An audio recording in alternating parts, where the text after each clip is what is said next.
están? Estamos en el programa Voces Libres y el día de hoy vamos a hablar sobre la poesía y el verso. Están con nosotros, Gabriel Rovira. Buenas noches. Rubén Rivera. Muy buenas noches. Entonces, Rubén, empecemos. Bueno, Esteban, pareciera que es algo demasiado obvio. decir, la poesía y el verso pues son dos asuntos que para muchos de del público que nos ve a través de este medio será una relación obvia, ¿no? Si algo está escrito en verso, pues seguramente es poesía, no digamos poema, poesía, ¿no? Entonces, lo cual es una relación, si comparamos con las relaciones de pareja, que ha tenido, como dicen aquí en La Paz, sus asegúnes, sus altibajos, ¿no? La tradición, la literatura clásica, pues nos marca algunas formas fijas que asocian, sí, sin duda, a la poesía o al poema con los hechos de la versificación, que son justamente textos escritos en verso, con una rima definida, con un metro y con un ritmo, ¿no? Es decir, con una cantidad de sílabas medidas, con una combinación en estrofas y con acentos que se repiten en determinadas partes de cada verso y que forman una fórmula, una estrategia también para crear, y que durante mucho tiempo se fueron heredando estas formas fijas hasta que llegó el momento en que los escritores, los poetas, que siempre gustan de innovar y de poner en entredicho a los académicos y a quienes se consideran que tienen la última palabra en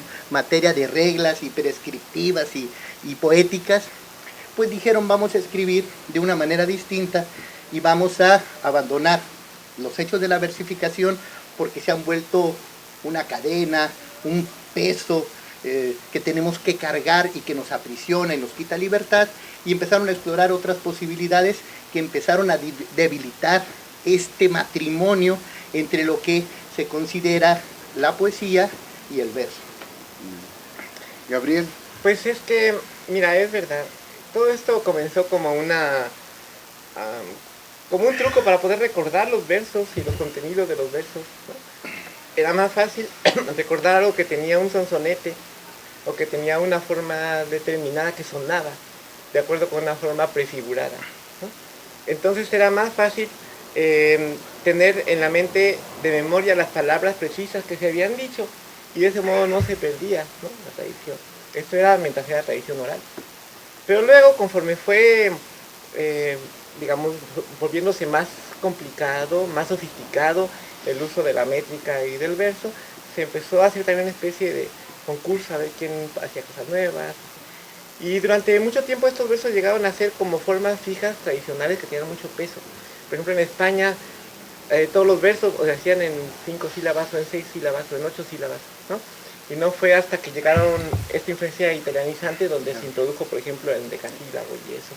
Toda esta historia es nada más para explicar cómo se fue, digamos, dándole preponderancia al metro, incluso, ¿no?, como una señal o como algo que parecía indicar que esto sí era un poema o no era un poema, ¿no? Incluso si estaba escrito en verso era un poema y si no, no era un poema.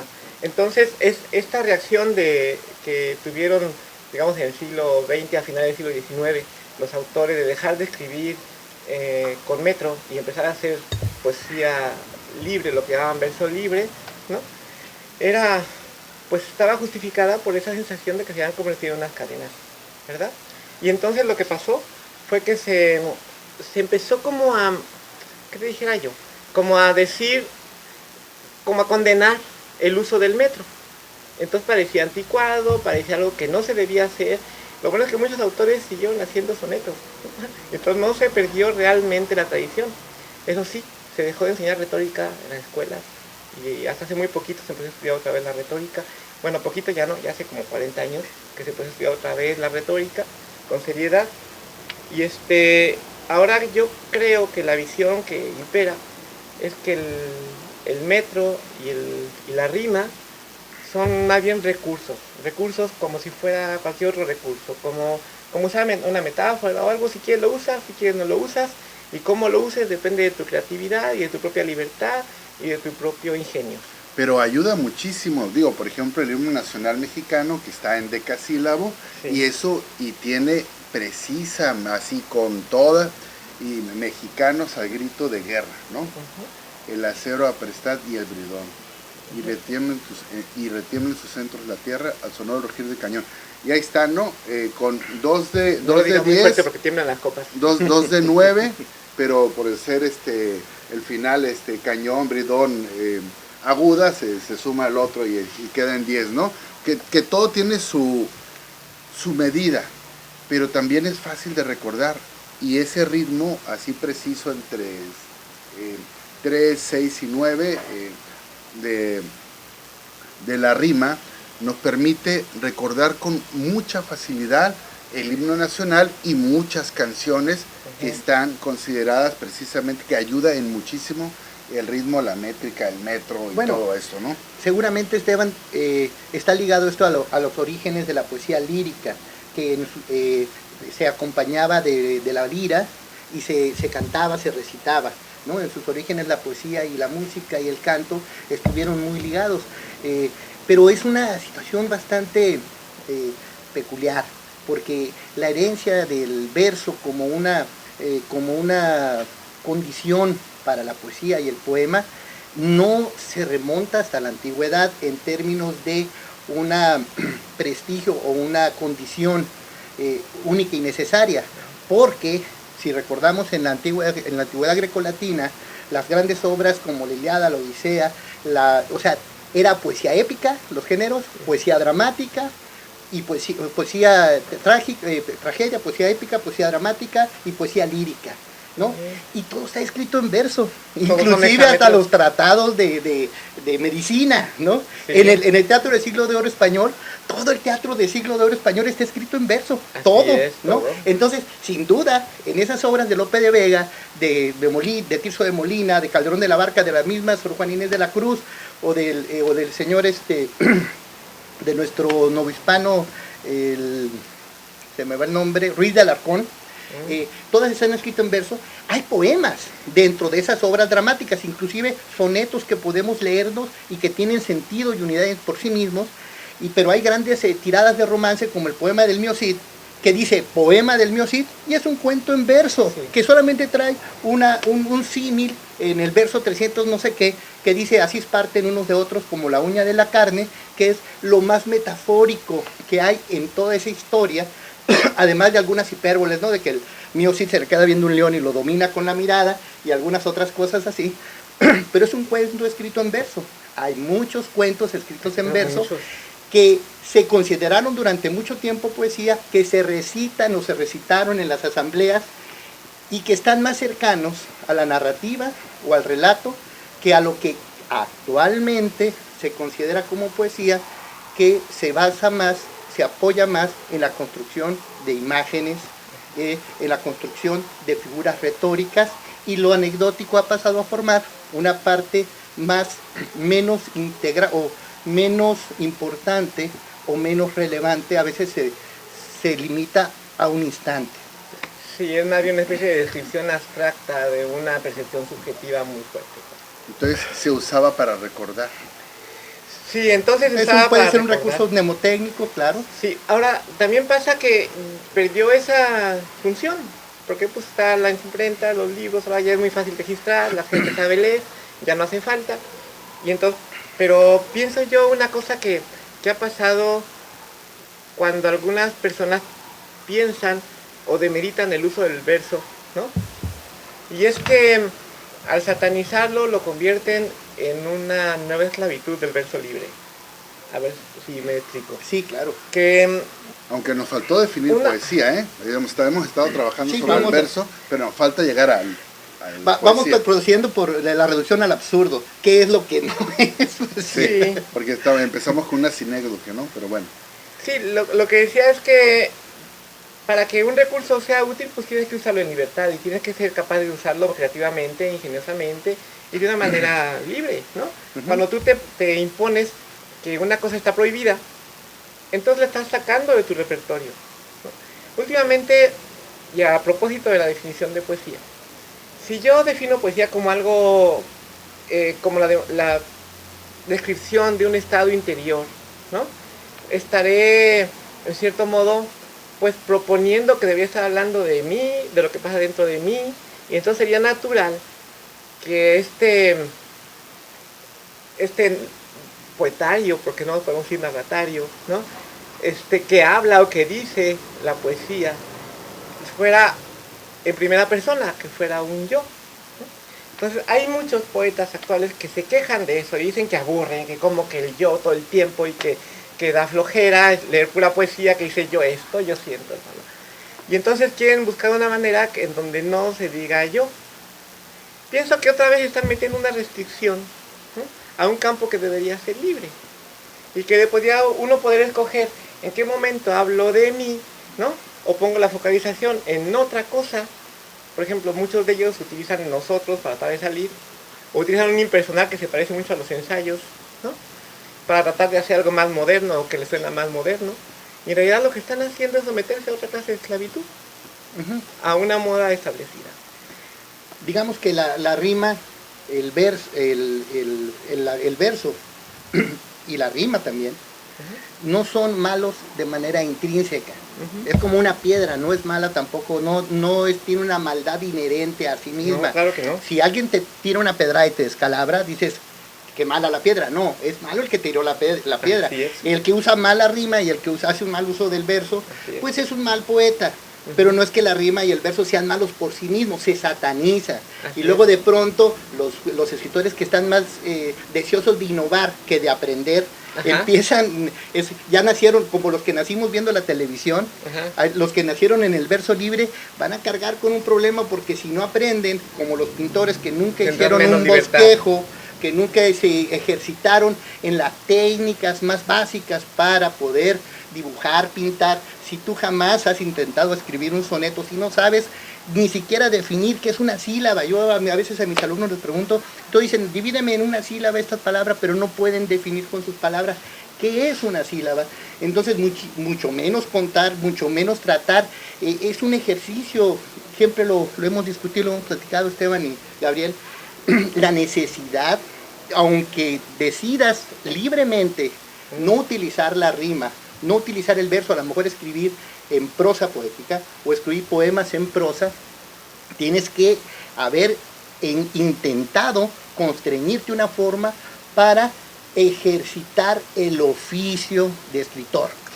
Bueno, aunque el problema que tenemos nosotros tres es que los tres estudiamos letras.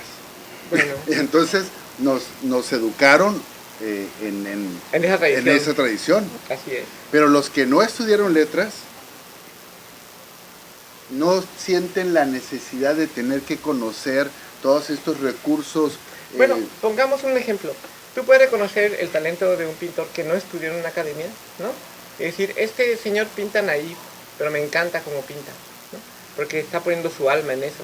Yo reconozco que mucha gente que escribe en prosa o sin utilizar recursos conscientemente, los utiliza inconscientemente y lo hace muy bien, muy bonito, de una manera muy honesta, donde se ve el amor por las palabras que está diciendo y lo puedes reconocer. Pero es cierto que eso es difícil, que es mucho más fácil que encuentre una persona esos talentos si se ha formado, por ejemplo, en una escuela de pintura y sabe hacer un buen retrato y es un buen dibujante, entonces seguramente va a pintar lo que quiera. Claro, y va además a conocer todas las técnicas y todos los recursos que tiene para hacerlo, ¿no? Así es. Sí, por supuesto. Incluso, bueno, no necesita estudiar una carrera. Recuerdo las palabras de uno de los profesores que tuve ahí en México, Evodio Escalante, que decía, nos dijo el primer día cuando entré yo a la Metropolitana, aquellos que vienen a estudiar la carrera porque quieren ser escritores, les voy a decir algo, escogieron la peor carrera que se les pudo haber ocurrido. Y todos nos quedamos, porque éramos varios los que pensábamos en la onda esta de que queremos ser escritores, y como no nacimos en cuna rica y no teníamos una biblioteca, somos niños normales que matábamos lagartijas, cachorras aquí en La Paz, nos agarrábamos a terronazos y éramos libres en el patio de nuestra casa. No nos estaban obligando, yo no me estuve leyendo la Odisea a los 8 años, ni mucho menos. necesitamos esa formación y dijimos, bueno, vamos a estudiar letras para poder tener esa posibilidad de formarse realmente en los clásicos contemporáneos, en fin, en el siglo de oro español, todo lo que nos ofrece la carrera. Y nos dicen de pronto, ¿saben qué? No, se equivocaron, estudien otra cosa, vayan a talleres literarios, ahí van a aprender a usar la rima y todo lo demás. Y entonces, ¿pero por qué? Y dice, es que los jóvenes cuando entran con este empuje, con estas ganas, los pones a estudiar, a ser críticos literarios y se vuelven, les da como una enfermedad de la hipercrítica y se inhiben y terminan endiosando a los clásicos o sintiéndose menos frente a ellos, que dicen, jamás voy a escribir como Cortázar, jamás voy a escribir como Octavio Paz, y se amargan y se vuelven críticos férreos y ácidos de cuanta libros se les cae en su mano, pero pierden tanto el asombro como el impulso creativo. Se inhiben, se castran, pareciera que a veces el estudio puede tener también este otro lado, ¿no? Una entrevista a Eduardo Rojas, Rebolledo, decía él que él no había estudiado letras precisamente porque uno de sus tíos, Francisco Rebolledo, le decía que era lo peor que podía haber hecho para dedicarse a escribir. Y él estudió historia y se ha dedicado a la narrativa, ¿no? En la Prepa Morelos, por ahí en el Pido de la Palabra, llegó a publicar poemas, ¿no? Uh-huh. Pero se ha dedicado más a la narrativa. La tesis de él es que no hay que estudiar letras, o sea, que hay que alejarse de este conocimiento académico, que es a lo que estamos nosotros invitando a que sí, el que nos está viendo considere, ¿no? Precisamente este conocimiento de la retórica, que yo creo que más que estorbar va a beneficiar en mucho a todo aquel que quiera aprender a escribir. Aunque no es necesario estudiar la carrera, ¿eh? No, a eso voy. No. Hay muchos ejemplos de escritores que no han estudiado esta carrera. O que la han abandonado, como Jaime Sabines. Sí. O que han sido abogados, o que han sido vendedores, o que han sido cualquier otra cosa, y han sido buenos escritores, pero todos ellos, los más grandes, tienen en común que se han interesado por la tradición. Y se han interesado por su propia tradición y han aprendido la retórica del género que practican. Y son grandes lectores. Entonces, no es cierto que no haya que aprender esas cosas. Uh-huh. El chiste es cómo y por qué las aprendes. Así es, ¿no? El estudio no es malo tampoco en sí mismo. No, también es cierto que hay muchos ejemplos de escritores, grandes escritores, que han estudiado letras. Así es. Entonces, no se puede generalizar así. No. Más bien yo lo veo más bien como, ¿para qué usas tu libertad? Si la quieres usar para expresarte y para decir algo tuyo, que sea creativo, que sea honesto, ¿no? Y que te interese que los demás conozcan y que perdure y que sea importante para alguien, pues entonces tienes que saber cómo lo han hecho otros. Porque García Márquez no estudió letras. No. Carlos Fuentes no estudió letras. García Márquez tenía muy buenos correctores. Y Fuentes nació también en una familia con muchas Paz no estudió letras tampoco. No, así pero es. Estudiaron la tradición y leían mucho y eran lectores. Eran grandes lectores. Y te apuesto que conocían la retórica y la conocían en latín. Y algunos tenían los mejores correctores de estilo, ¿no? También. Sí, tenían los mejores correctores de estilo. García Márquez. Sí, es uno de ellos. Sí, muy bien. Bueno, no sé, algo para cerrar, un comentario final. Bueno, me gustaría, si es posible, acerca de la poesía, porque hemos dejado, el término lo dejamos olvidado un poco, ¿eh? Bueno, es muy difícil definir la poesía, ¿no? Yo cuando tengo la oportunidad de tener contacto con jóvenes estudiantes o con jóvenes que quieren escribir, hay los tres grandes géneros y pues el pensamiento occidental le gusta meter en cajitas las cosas, clasificarlas, ponerles etiquetas y pues nos vamos por lo más sencillo, ¿no? Textos narrativos, aquellos donde el narrador, la historia, cuenta una parte fundamental, un papel fundamental. Los textos dramáticos son aquellos escritos para ser representados, se caracterizan por el intercambio del diálogo, los actores encarnan a los personajes, no hay un narrador, normalmente el autor hace acotaciones, etcétera, etcétera, en lo general. Y en la poesía entramos en problemas, ¿no? Porque hay puede haber alguna anécdota, pero no es lo más importante que alguien cuente una historia. Puede haber diálogos dramáticos como en los textos de García Lorca del romancero gitano, pero no es la principal característica. Antes era más fácil decir, es que si tiene rima, que si tiene un verso, eso es un poema. Tampoco. Podemos decir que la poesía contemporánea tiene su acento en un uso distinto del lenguaje, donde el lenguaje se utiliza con mayor intensidad, donde la construcción, también es una definición fácil y a lo mejor nos vamos a quedar muy cortos, la construcción de imágenes, la utilización de recursos retóricos. ¿Cuáles son esos recursos retóricos? Bueno, los juegos de palabras, las antítesis, no voy a manejar términos técnicos, pero el ritmo muchísimo. Pero sí se construye el lenguaje figurado, para decirlo en términos más generales, todas las posibilidades significativas que puede tener una palabra, la oportunidad de utilizarla en contextos distintos a los habituales para explotar sus posibilidades significativas. Ahí estamos en los terrenos de la poesía y pues definiciones se dan muchas. A mí me gusta mucho la de Juan Gelman, que dice que la poesía es un árbol sin hojas que da sombra, que dijo cuando ganó el premio Cervantes, pero es definir la poesía con una imagen poética, ¿no? Muy bien, Gabriel. Pues mira, forzando, y yo porque tengo que estar forzándolo todo el tiempo porque resulta que voy a la materia didáctica, ¿no? Me esfuerzo a pensar qué cosa, o cómo podría yo explicar qué cosa es la poesía, o qué es lo que distingue la poesía de otros géneros. Porque al principio poesía era todo. Para Aristóteles poesía es la lírica y poesía la dramática también. Pero la lírica, ¿en qué se distingue de los otros géneros? Entonces, lo que creo es que la poesía sí es efectivamente una expresión.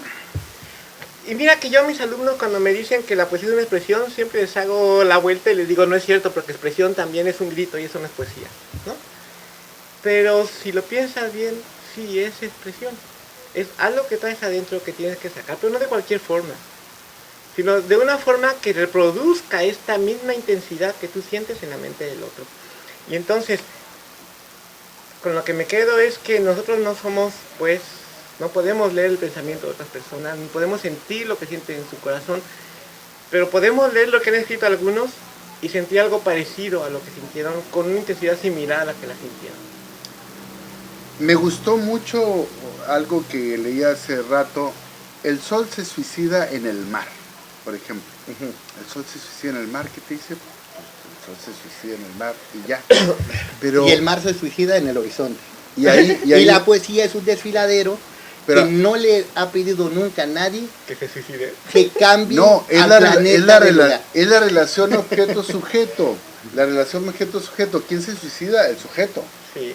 El sol no es sujeto, pero sin embargo nos lleva también a otro ámbito. El sol está asociado con el día y el día con la vida. Y en el momento en que se suicida, entonces está asociado porque viene la noche y la noche está asociado con la muerte, ¿no?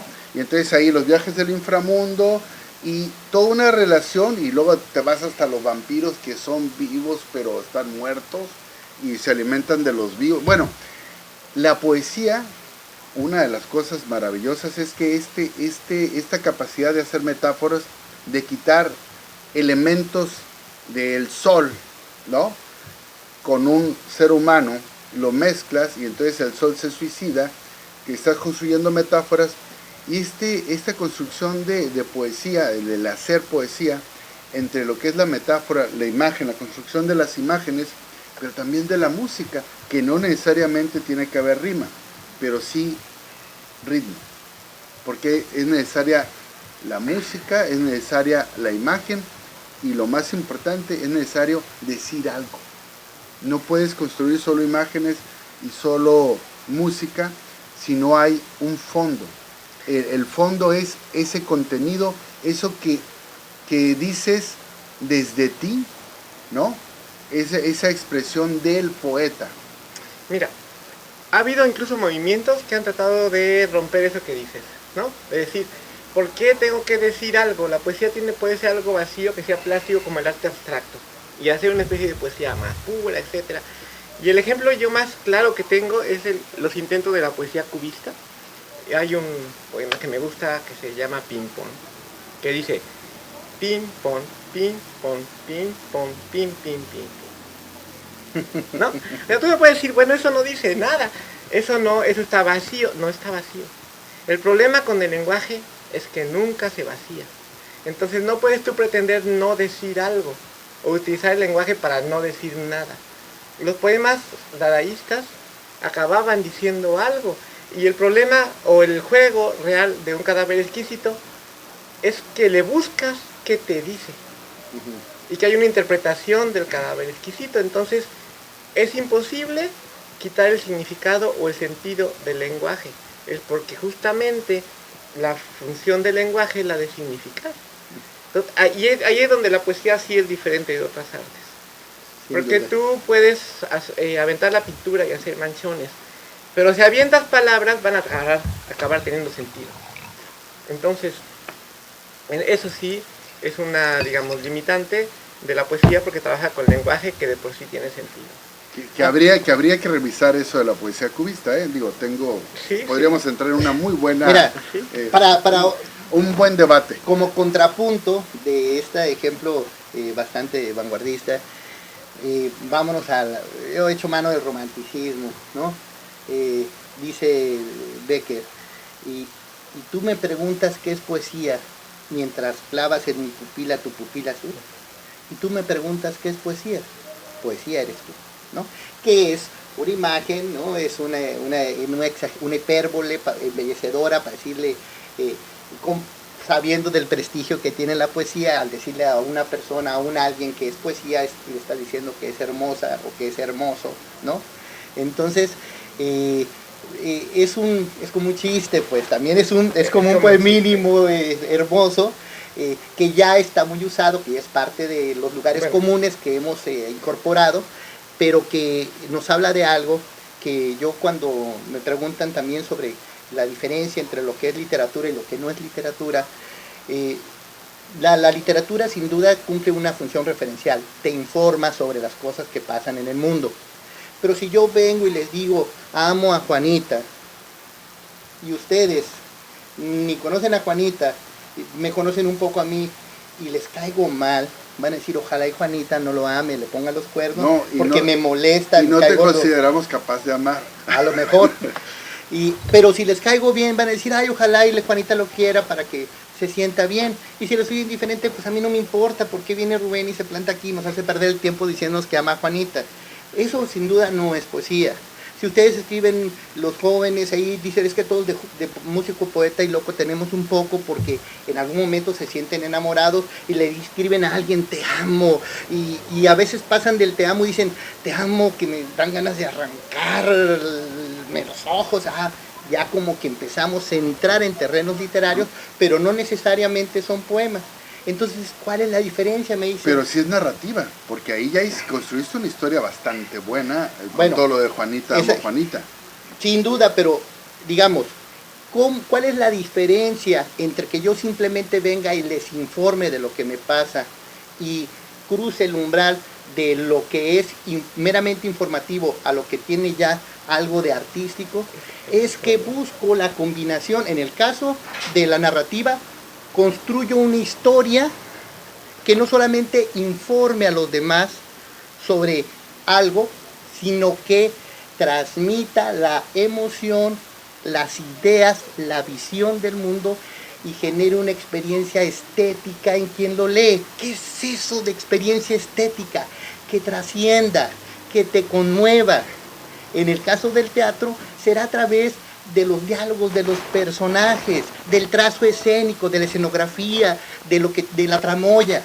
Y en el caso de la poesía, habrá que encontrar la combinación de palabras, los juegos de palabras, las imágenes, que no te informen que alguien está enamorado de otro exclusivamente, sino que te transmitan, te conmuevan, te sacudan, que no te informen, yo amo, sino que compartas el sentimiento del amor. Así es. Rompas el cerco de tu soledad a través de esas imágenes, de esas palabras, de esas ideas, porque la poesía también tiene ideas, también la narrativa, también el teatro, pero aquí el uso es diferente.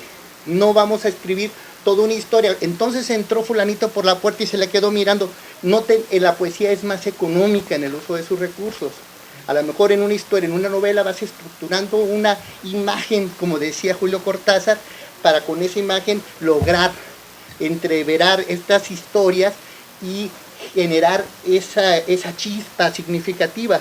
El poeta es más ambicioso, me parece, por eso los tienen a los poetas como encumbrados, o sea, son como, pero nadie los hace caso ya, nadie los lee, son más famosos los narradores, la novela tomó un lugar preponderante en la narrativa contemporánea porque es más fácil de digerir, y más cuando los poetas de pronto se empiezan a alejar y empiezan a escribir cosas tan complejas que parecieran doctores científicos que escriben artículos especializados para que otros doctores los lean nada más, y todo se queda en una élite que no aterriza sus producciones al resto de la gente. Sí, yo como lector, no como estudiante o como estudioso de literatura.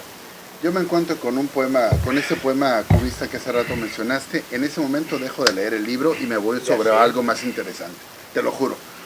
Sí. O sea, ahí... me están tomando el pelo.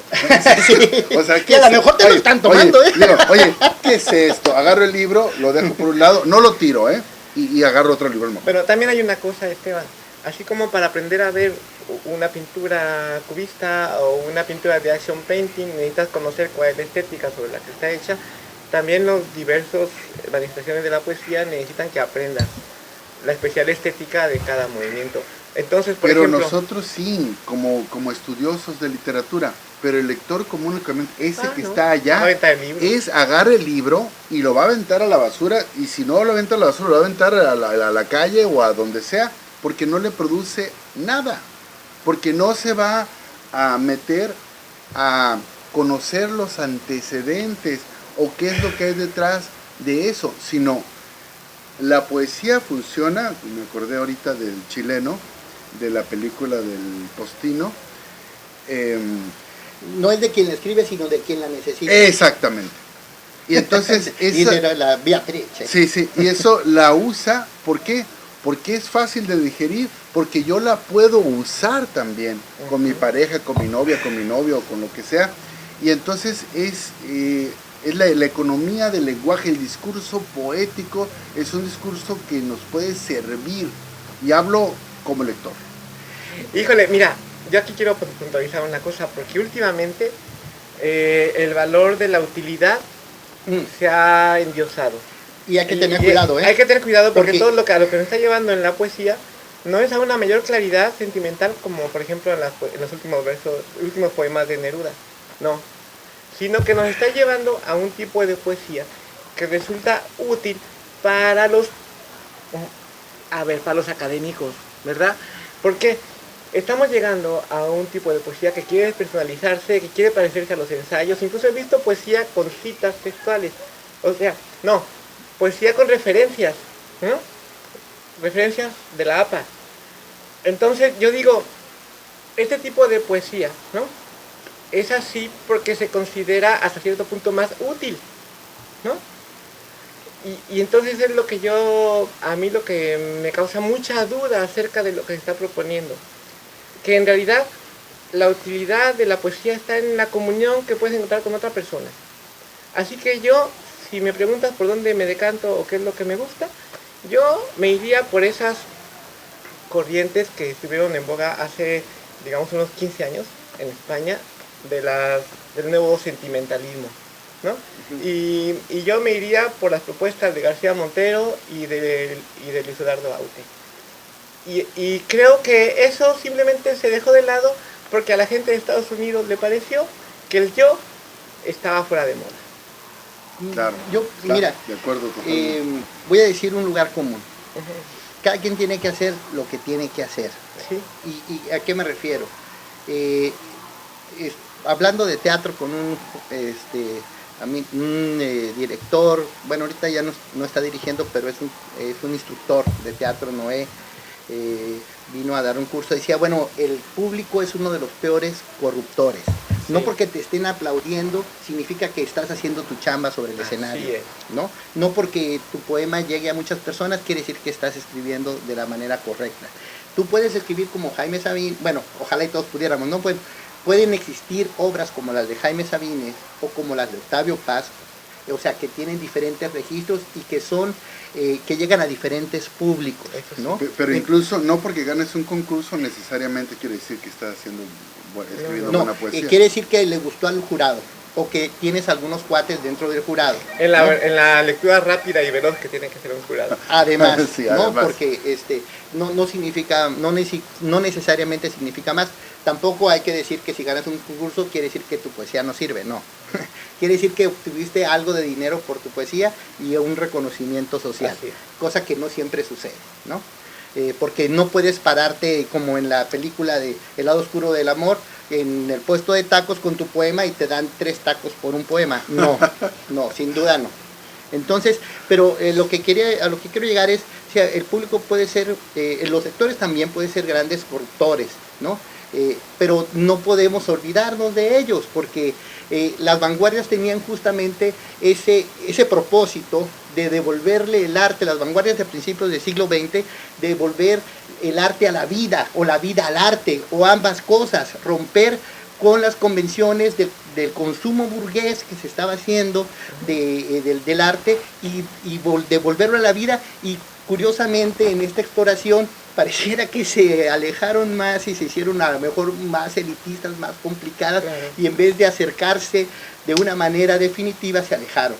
De pronto hay esta confusión en los muchachos, en los estudiantes, cuando dices, es que el romanticismo, luego vino tal corriente, como si en una época todos los escritores hubieran escrito vanguardia y todos los lectores estuvieran, no, en determinadas épocas han surgido determinadas corrientes que no necesariamente han permeado a la sociedad en su conjunto, que los estudios literarios los han privilegiado, les han dado más importancia, pero no necesariamente la han tenido en términos del peso cultural que han tenido en su época.